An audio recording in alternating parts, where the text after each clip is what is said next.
रितिका की जिंदगी में सब कुछ था, लेकिन फिर भी वो कहीं ना कहीं संतुष्ट नहीं थी। होती भी कैसे, अगर लंबी उड़ान तय करने वाली चिड़िया के पंखों को काटकर उसे पिंजरे में बंद कर दिया जाए, भले ही पिंजरा सोने या चांदी का हो, कैद तो तब भी रहेगी। और मात्र जीने के लिए उसे दाना पानी दिया जाए तो उस बेचारी का क्या हाल होगा, जरा सोचो। रितिका खिड़की के पास खड़ी हो बाहर लॉन में काम करते माली को देखने लगी। उसका छोटा सा खूबसूरत लॉन माली की मेहनत, देखभाल व ईमानदारी की कहानी कह रहा था। वह कहीं भी अपने काम में कोताही नहीं बरतता है। बड़े प्यार, बड़ी कोशिश, कड़ी मेहनत से एक एक पौधे को सहेजता है, खाद पानी डालता है, देखभाल करता है। गमलों में उगे पौधे जब बड़े होकर अपनी सीमाओं से बाहर जाने के लिए अपनी टहनियाँ फैलाने लगते हैं, तो उनकी टहनियों को काट छाँट कर उन्हें फिर गमले की सीमाओं में रहने के लिए मजबूर कर देता है। शायद माली नहीं चाहता कि उसका लगाया पौधा आकार प्रकार में इतना बड़ा हो जाए कि उस पर सबकी नज़र पड़े और उसे उसकी छाया में बैठना पड़े। एक लंबी सांस खींचकर रितिका खिड़की से हटकर वापस अपनी जगह पर बैठ गई और उस लिफाफे को देखने लगी जो कुछ दिनों पहले डाक से आया था। वह कविता लिखती थी, स्कूल कॉलेज के ज़माने से। अपने मनोभावों को जाहिर करने का यह माध्यम था उसके पास। अपनी कविताओं के शब्दों में खोती तो उसे किसी बात का ध्यान न रहता। उसकी कविताएं राष्ट्रीय स्तर की पत्रिकाओं में छपती थी और कुछ कविताएं उसकी प्रसिद्ध साहित्य पत्रिकाओं में भी छप चुकी थी। साहित्य पत्रिकाओं में छपी उसकी कविताएं साहित्य के क्षेत्र में प्रतिष्ठा पा चुके लोगों की नज़रों में भी आ जाती थी। उसका कवि हृदय, कोमल भावनाएं और हर बात का मासूम पक्ष देखने की कला अक्सर उसके पति अखिलेश के विपरीत स्वभाव से टकरा कर चूर चूर हो जाते। अखिलेश को कविता लिखना खाली दिमाग की उपज लगती। किताबों का संग साथ उसे नहीं सुहाता था। शहर में हो रहे कवि सम्मेलनों में वह जाना चाहती थी तो अखिलेश यह कहकर ना कर देता, क्या करोगी वहाँ जाकर, बहुत देर हो जाती है ऐसे आयोजनों में, और फिर घर का खाना पीना कौन बनाएगा। तुम अच्छे से जानती हो कि मैं बाहर का खाना हाथ भी नहीं लगाता, तो तुम्हारे लिए अच्छा यही रहेगा कि तुम मेरा ख्याल रखो। और वैसे भी ये फालतू लोगों के काम हैं। तुम्हें कविता लिखने का इतना ही शौक है तो घर में बैठ कर लिखो। उसके लिए ये सब खाली दिमाग व फालतू लोगों की बातें थी। जब कभी बाहर के लोग रितिका की तारीफ करते तो अखिलेश को कोई फर्क नहीं पड़ता। उसके लिए तो घर की मुर्गी दाल बराबर थी। कहने को सब कुछ था उसके पास। बेटी इसी साल मेडिकल के इम्तहान में पास होकर जयपुर मेडिकल कॉलेज में पढ़ाई करने चली गई थी। अखिलेश की अच्छी नौकरी थी।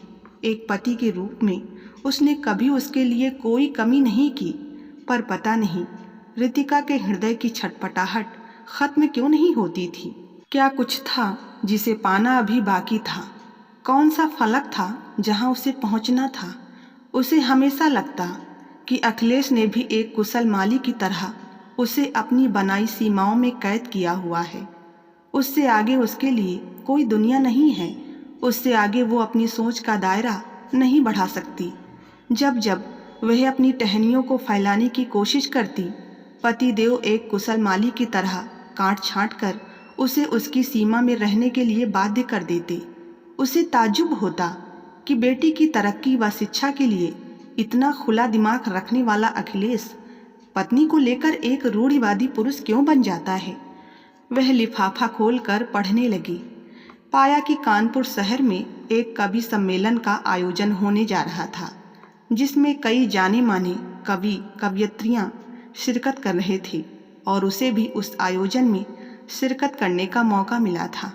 पर उसे मालूम था कि जो अखिलेश उसे इसी शहर में होने वाले आयोजनों में नहीं जाने देता, क्या वो उसे दूसरे शहर में जाने देगा। अखिलेश ना आसानी से खुद कहीं जाता था और ना ही उसे जाने देता था। अखिलेश की तरफ से हमेशा ना सुनने की आदी हो गई थी वह, इसलिए खुद ही सोचकर सब कुछ दरकिनार कर देती। अखिलेश से ऐसी बात करने की कोशिश भी न करती। पर पता नहीं आज उसका मन इतना आंदोलित क्यों हो रहा था, क्यों हृदय तट बंध तोड़ने को बेचैन सा हो रहा था। हमेशा ही तो अखिलेश की ही मानी है उसने, हर कर्तव्य पूरे किए, कहीं पर भी कभी कमी नहीं आने दी, अपना शौक भी बचे हुए समय में पूरा किया। क्या ऐसा ही निकल जाएगा सारा जीवन? कभी अपने मन का नहीं कर पाएगी, और फिर ऐसा भी क्या कर लेगी? क्या कुछ गलत कर लेगी? इसी उधेड़ बुन में वह बहुत देर तक बैठी रही। कुछ दिनों से शहर में एक पुस्तक मेला लगा हुआ था, वह भी जाने की सोच रही थी। उस दिन अखिलेश के ऑफिस जाने के बाद वह तैयार होकर पुस्तक मेले में चली गई। किताबें देखना, किताबों से घिरे रहना उसे हमेशा सुकून देता था। मेले में वो एक स्टॉल से दूसरे स्टॉल पर अपनी पसंद की कुछ किताबें ढूंढ रही थी। एक स्टॉल पर प्रसिद्ध कवि व कवयित्रियों के कविता संकलन देखकर वो ठिठक कर किताबें पलटने लगी। रितिका। एकाएक अपना नाम सुनकर उसने सामने देखा तो कुछ खुशी, कुछ ताज्जुब से सामने खड़े तुषार को देखकर चौंक गई। तुषार, तुम यहाँ? हाँ, लेकिन तुम यहाँ नहीं होगे तो कौन होगा? रितिका हंसकर बोली। तुषार, अभी भी कागज कलम का साथ नहीं छूटा? रोटी कपड़ा मकान के चक्कर में? क्यों, तुम्हारा छूट गया क्या? तुषार भी हंस पड़ा। मैं तो यहीं लखनऊ में ही रहती हूँ, पर तुम दिल्ली से लखनऊ में कैसे?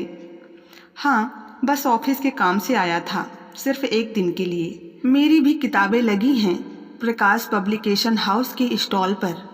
फ़ोन पर बताया था उन्होंने, इसलिए समय निकाल कर यहाँ आ गया। किताबें? रितिका खुशी से बोली। मुझे तो पता ही नहीं था कि तुम्हारे उपन्यास भी छप चुके हैं, और वो भी इतने बड़े पब्लिकेशन हाउस से। पर किस नाम से लिख रहे हो? किस नाम से? क्या मतलब? टीके आचार्य के नाम से ही लिख रहा हूँ। ओह, मैंने कभी ध्यान क्यों नहीं दिया? पता होता तो किताबें पढ़ती तुम्हारी। रितिका चहकते हुए बोली। तुमने ध्यान ही कब दिया? अपनी ही बोली गई बात को अपनी हंसी में छिपाता हुआ तुषार बोला।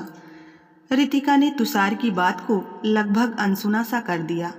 बहुत दिनों बाद मिले हैं, चलो चलकर थोड़ी देर कहीं बैठते हैं। रितिका चलते चलते बोली।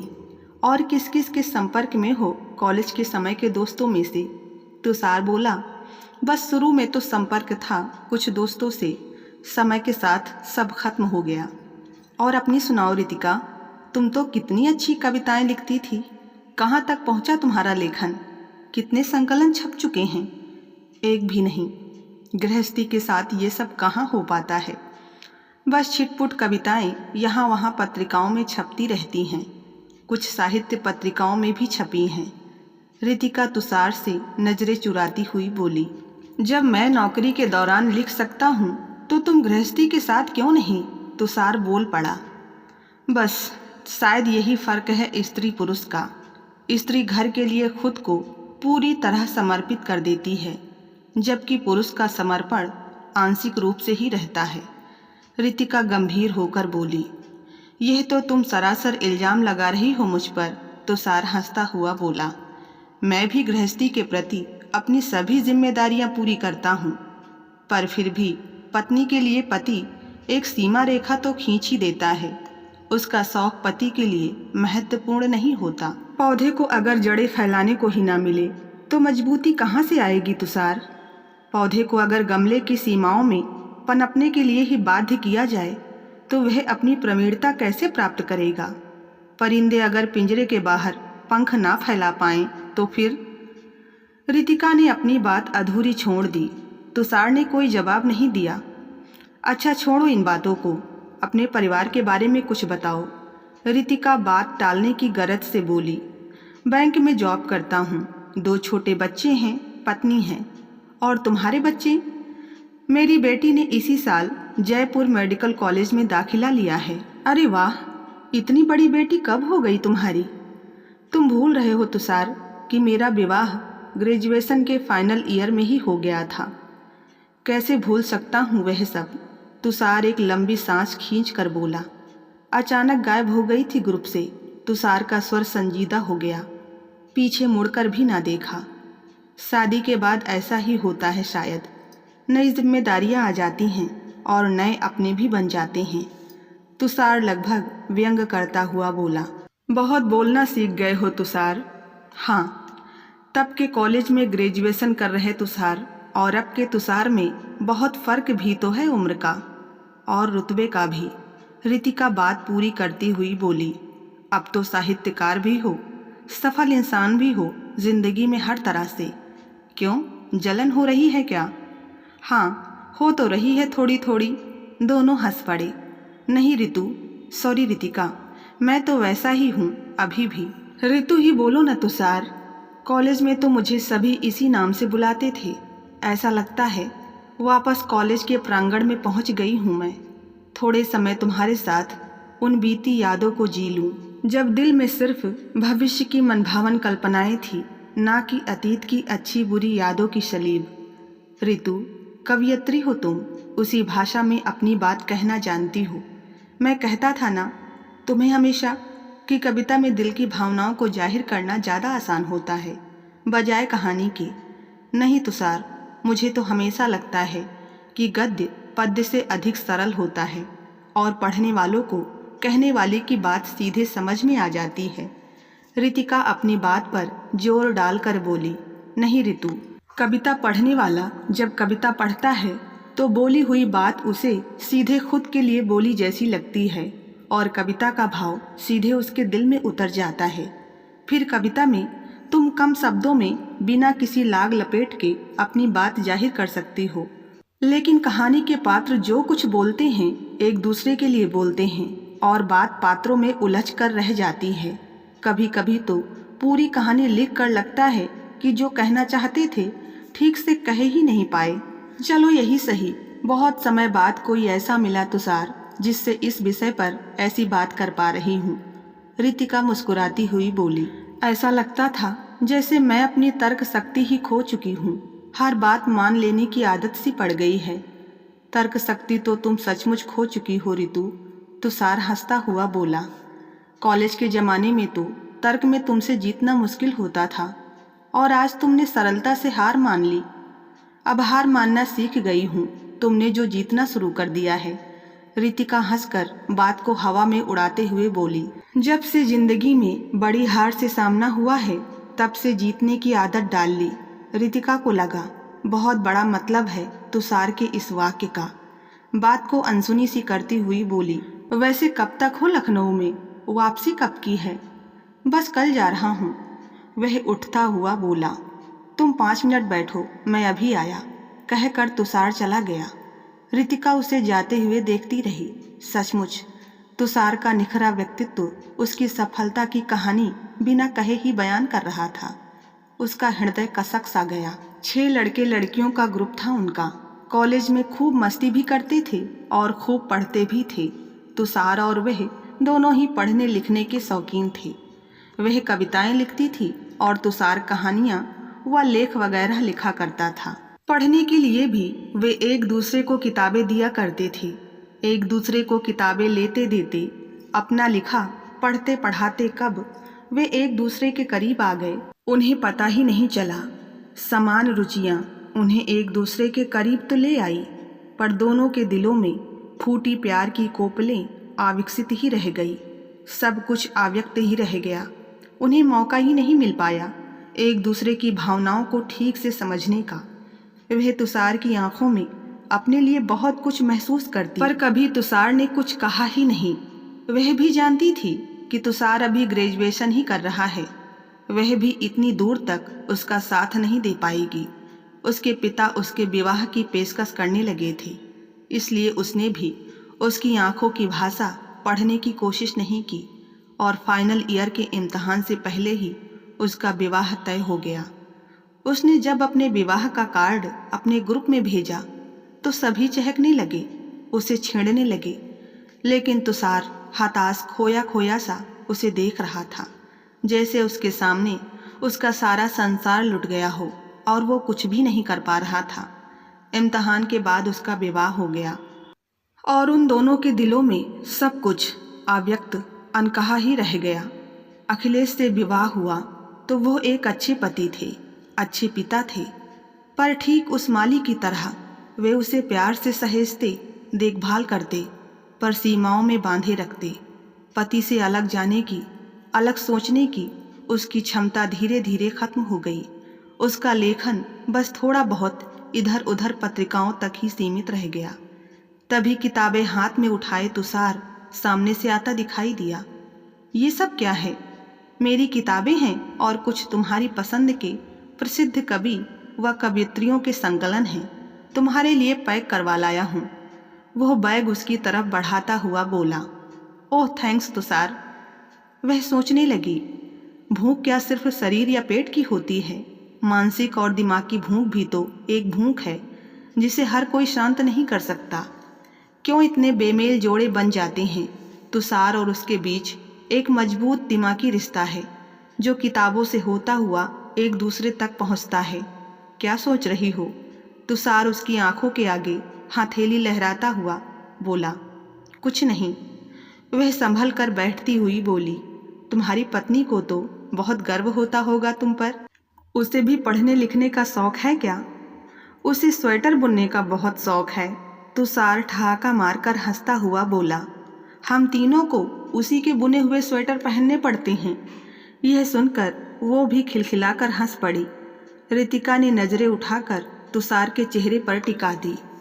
कितना कुछ था उसकी निगाहों में पढ़ने के लिए, कितने भाव उतर आए थे, पर उन भावों को तब ना पढ़ा, अब तो वो पढ़ना भी नहीं चाहती थी। चलती हूँ तुषार, समय ने चाहा तो इसी तरह किसी पुस्तक मेले में फिर से मुलाकात हो जाएगी। ऋतु। तुषार भी उठ खड़ा हुआ। कुछ कहना चाहता हूँ। उसके चेहरे पर निगाहें टिकाता हुआ वह बोला। दोबारा ऐसी ऋतु से नहीं मिलना चाहता हूँ मैं। कहाँ खो गई वो रितिका जिसके होठों से ही नहीं, चेहरे और आंखों के हाव भावों से भी कविता बोलती थी। ऋतु, अगर पौधा गमले की सीमाएं तोड़कर जड़ें जमीन की तरफ फैलाने की कोशिश नहीं करेगा तो माली पौधे की बेचैनी कैसे समझेगा? परिंदा उड़ने के लिए पंख फैलाने की कोशिश नहीं करेगा, पंख नहीं फड़फड़ाएगा तो दूसरे तक उसकी फड़फड़ाहट पहुंचेगी कैसे? कोशिश तो खुद ही करनी पड़ती है। ऋतु, परिस्थितियों से हार मत मानो। वो क्षण भर रुककर फिर बोला। मैं यह नहीं कहता कि जिंदगी को उलट पलट कर रख दो, अपनी गृहस्थी को आग लगा दो या अपने वैवाहिक जीवन को बर्बाद कर दो, पर अपने पंखों को विस्तार करने की कोशिश तो करो। कितनी बार रोक सकेगा कोई तुमको? अपनी जड़ों को फैलाने की कोशिश तो करो। बढ़ने तो टहनियों को कितनी बार काटेगा माली, थक जाएगा वो भी। कोई साथ नहीं देता तो अकेले चलो। तुम्हें चलते देख साथ चलने वाला साथ चलने लगेगा। ऋतु एकटक तुषार का चेहरा देख रही थी। ऋतु, मुझसे कोई मदद चाहिए तो निसंकोच कह सकती हो। मुझे बहुत खुशी होगी। मेरी किताबों के पीछे मेरा फ़ोन नंबर व पता लिखा है, जब चाहे संपर्क कर सकती हो। मेरी बात याद रखना ऋतु, तुम्हारा शौक व जुनून तुम्हें खुश व जिंदा रखता है, स्वस्थ रखता है। अभिनय, नृत्य, संगीत, गाना, लेखन, ये सब विधाएं कला है, हुनर है जो प्रकृति दत्त हैं। ये हर किसी को नहीं मिलती। ये सभी कलाएं नियमित अभ्यास से ही फलती फूलती व निखरती हैं। मैं तुम्हारी बात का ध्यान रखूंगी तुषार। ऋतु किसी तरह बोली। उसका कंठ अवरुद्ध हो गया था। मुझे माफ़ कर देना तुषार। दरअसल उम्र का वह वक्त ही ऐसा होता है जब हम अपने निर्णय लेने के लिए स्वतंत्र नहीं होते। आंसू छलक आए तुषार की आंखों में। रितिका की हथेली अपने हाथों में लेकर थपक दी उसने। नहीं ऋतु, तुम माफ़ी क्यों मांग रही हो? मैं भी तो कुछ नहीं बोल पाया था तब। बहुतों के साथ ऐसा हो जाता होगा, जिनके दिल का एक कोना अनकहा, अव्यक्त और कुंवारा ही रह जाता है। सब कुछ बेमेल और उलझा सा हो जाता है जीवन में। दोनों ने एक दूसरे को एक बार भरी आंखों से निहारा। रितिका पलटी और चली गई। पता नहीं कहाँ किस मोड़ पर जिंदगी अनचाहा मोड़ ले लेती है, इंसान समझ नहीं पाता और पूरी जिंदगी उसी मोड़ पर चलते रहना पड़ता है। समान रुचि वाले दो इंसान हम सफ़र क्यों नहीं बन पाते? तुषार ने लंबी सांस खींचकर अपनी उंगलियों से अपनी आंखों को जोर से दबाकर आंसू पोंछ डाले। रितिका घर पहुंची तो अखिलेश ऑफिस से आ चुका था। क्या यार, बहुत देर कर दी तुमने। मैंने फ़ोन भी मिलाया था, पर तुम मोबाइल घर पर ही छोड़ गई थी। हद है। हाँ, भूल गई थी, रितिका व्यस्त भाव से बोली। ये क्या उठा लाई हो? उसके हाथों में बैग देखकर अखिलेश बोले। किताबें हैं, पुस्तक मेले से खरीदी हैं। वह किताबें बाहर निकालकर मेज पर रखती हुई बोली। अखिलेश की बेरुखी पर उसे कोई ताज्जुब नहीं हुआ। वो किचन में गई, 2 कप चाय बनाकर ले आई और अखिलेश के सामने बैठ गई। अखिलेश, मैं कल कानपुर जा रही हूँ 2 दिनों के लिए। कानपुर? क्या? क्यों, किस लिए? क्या मतलब? किसके साथ? अखिलेश उसे घूरने लगा। इतने सारे क्या? क्यों, किस लिए अखिल? वह मुस्कुराई, ठंडे स्वर में बोली। वहाँ एक कवि सम्मेलन है, मुझे भी निमंत्रण आया है। वह निमंत्रण पत्र उसके हाथ में पकड़ाते हुए बोली। क्या ज़रूरत है वहाँ जाने की? कवि सम्मेलनों में ऐसा क्या हो जाता है? वह तल्ख स्वर में बोला। यहाँ भी कवि सम्मेलन होते रहते हैं, तब तो तुम नहीं गई। वही गलती हो गई अखिलेश, पर कल मैं जा रही हूँ। जहाँ तक साथ की ज़रूरत है तो हमारी कुंवारी खूबसूरत जवान बेटी जयपुर से अकेले लखनऊ आती जाती है। तब तुम नहीं डरते? मेरे लिए इतना डरने की क्या ज़रूरत है? किसी एक दिन तो कोई काम पहली बार होता ही है, फिर आदत पड़ जाती है। कहकर रितिका उठ खड़ी हुई और कमरे में जाकर अपना बैग तैयार करने लगी। अखिलेश चुप खड़ा रितिका की कही बात को सोचता रह गया। इतनी मजबूती से रितिका ने अपनी बात पहले कभी नहीं कही थी। दूसरे दिन सुबह जल्दी उठकर अखिलेश के लिए सभी तैयारियां कर खुद भी तैयार हुई। अपना बैग लेकर बाहर आई तो लॉबी में अखिलेश खड़ा था। तुम कहाँ जा रहे हो? वह आश्चर्य से बोली। तुम्हें बस स्टॉप तक छोड़ देता हूँ। कैसे जाओगी? पहले बताती तो मैं भी कानपुर चलता तुम्हारे साथ। अखिलेश की आवाज़ धीमी व पछतावे से भरी हुई थी। अखिलेश की भीगी आवाज़ से उसका दिल भर आया। उसका हाथ सहलाते हुए बोली, नहीं अखिल, इस बार तो मैं अकेली ही जाऊंगी। अब तो इधर उधर आती जाती रहूंगी। कितनी बार जाओगे तुम मेरे साथ? मैंने ऑटो वाले को फ़ोन कर दिया है, वह बाहर आ गया होगा गेट पर। मुझे कोई दिक्कत नहीं होगी, मोबाइल पर बात करते रहेंगे। और रितिका निकल गई। बाहर लॉन में देखा तो माली काम कर रहा था। आज बहुत जल्दी आ गए माली काका, क्या कर रहे हो? कुछ नहीं मेम साहब, इस पौधे की जड़ों ने गमला तोड़ दिया है नीचे से और जड़ें बाहर फैलने लगी हैं। अभी तक यह पौधा 4 गमले तोड़ चुका है, इसलिए मैंने थक हार कर इसे ज़मीन पर लगा दिया है। लगता है अब ये गमले में नहीं रुकेगा। माली बड़बड़ा रहा था और वो खुशी से उस पौधे को देख रही थी जो ज़मीन पर लगकर लहरा व इठला रहा था। वो भी अपने अंदर एक नई रितिका को जन्म लेते महसूस कर रही थी, जो अपनी जड़ों को मजबूती देगी और टहनियों को विस्तार देगी। यह सोचकर उसने गेट खोला और एक नई उमंग के साथ बाहर निकल गई। तो बस आज की कहानी में इतना ही। कहानी पसंद आई हो तो वीडियो को लाइक करें और चैनल पर नए हैं तो सब्सक्राइब करना ना भूलें। मिलते हैं ऐसी ही एक और नई कहानी के साथ। तब तक के लिए धन्यवाद।